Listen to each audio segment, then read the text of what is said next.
Hello, my name is Steve Fordham. I'm a consultant in emergency medicine at the Royal Devon and Exeter Hospital.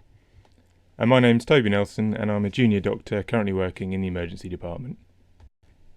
This is the first in a KitCast series which aims to give an introduction to some of the key equipment in the emergency department. The emphasis of this will be on becoming familiar with the name, locations, sizing and practical uses of the kit available. As a junior doctor rotating through the emergency department, we're often unfamiliar with key equipment. We are not aiming to teach or develop your practical competency, but to improve familiarity, particularly when a specific bit of equipment is needed in an emergency situation. In this KitCast today, we're going to talk about the key basic equipment for managing the emergency airway.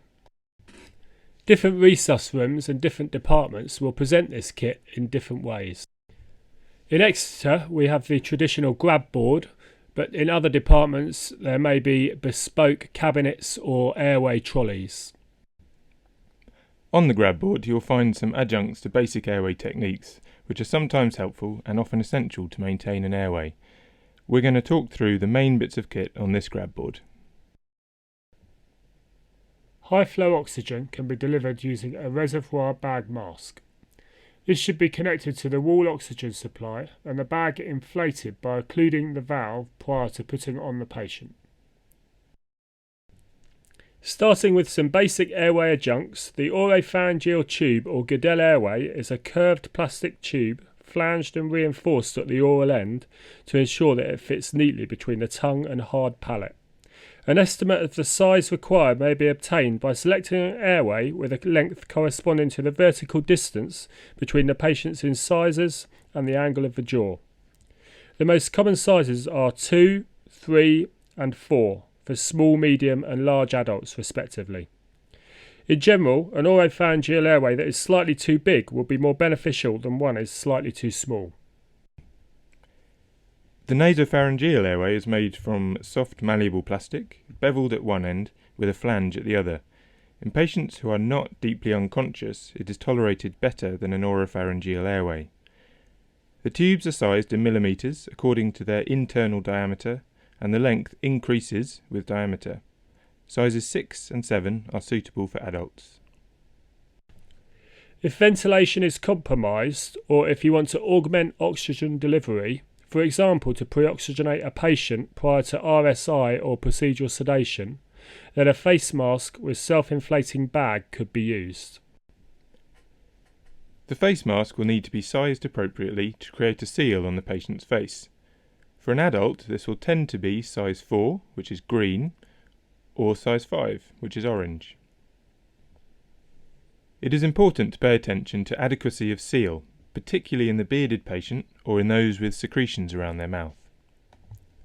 The self-inflating bag can be connected to a face mask, tracheal tube or supraglottic airway device. Squeezing the bag delivers oxygen to the lungs. Releasing the bag allows expired gas to be diverted to the atmosphere via a one-way valve. The bag then fills automatically via an inlet at the opposite end. It's important to remember that the adult bag is 1,500 ml volume, and the average tidal volume of your patient will be between 500 and 700 ml. Hence, you only have to squeeze half the bag to deliver an adequate breath. If used without supplemental oxygen, the self-inflating bag ventilates the patient's lungs with ambient air at 21% oxygen concentration. This is increased to about 45% with high flow oxygen added to the intake, and this can be further increased to approximately 85% if a reservoir is used and maximum flow oxygen. With each expansion of the self-inflating bag, oxygen is drawn in from the reservoir and the continuous flow from the attached oxygen tubing. A filter should be included in the circuit between the self-inflating bag and the face mask. The use of a supraglottic airway device may enable more effective ventilation than with a self-inflating bag alone. Supraglottic airways include the laryngeal mask airway or LMA and eye gels. The LMA consists of a wide bore tube with an elliptical inflated cuff designed to seal around the laryngeal opening. There are a range of sizes, but a size 5 will be correct for most men and a size 4 will be correct for most women. Eye gels are very similar to LMAs, but the cuff is made from a thermoplastic elastomer gel and does not require inflation. The stem of the eye gel incorporates a bite block and a narrow esophageal drain tube. It's easy to insert, and a laryngeal seal pressure of 20 to 24 mm of water can be achieved. Ease of insertion and good seal pressure make eye gels an attractive airway option in the resus environment for those without skills in tracheal intubation.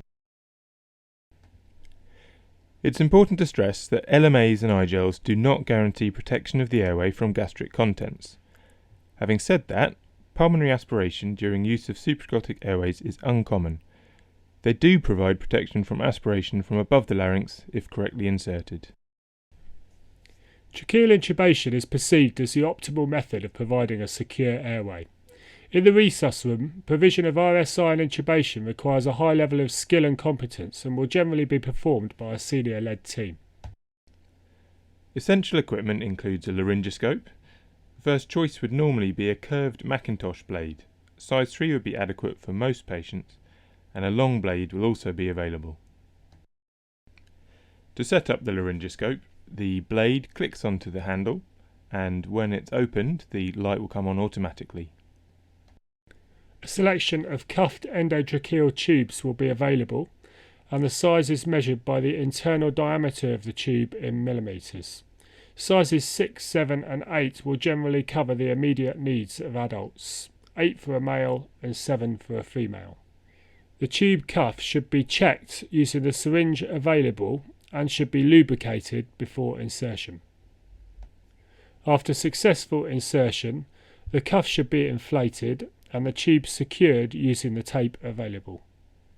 There is a semi-rigid stylet or a gum elastic bougie if a case of difficult intubation is either anticipated or encountered.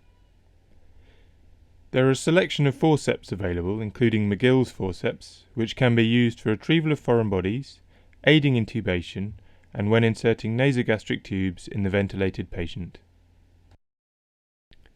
After successful intubation, the endotracheal tube can be connected to the bag valve mask or ventilator circuit using a T-piece connector and or a catheter mount. Wall suction will consist of a on-off switch with a pressure gauge which is connected to the wall vacuum, a suction unit, and a suction insert which connects to the suction tubing. Use a wide bore tube, also known as Yankauer, for suction to remove liquid such as blood, saliva and gastric contents from the upper airway. Remember, this may provoke vomiting in patients with an intact gag reflex and can also cause trauma to the delicate tissues of the oropharynx, so should be used cautiously. Fine bore flexible suction catheters may be required in patients with limited mouth opening, and they can also be passed through oropharyngeal or nasopharyngeal airways. To generate suction, it's necessary to occlude the small proximal opening with your thumb. To summarise, we've covered the contents of the airway grab board and have emphasised equipment that may be required for emergency airway support. We appreciate that the layout and location in your resus room may be different, but the core components will be the same. More in-depth information can be found in the ALS manual and on the Resus Council UK website. Next time we'll be focusing on equipment related to breathing, including oxygen delivery, capnography and non-invasive ventilation. Thanks for listening to this EMExeterKitCast. Bye from me. And goodbye from me.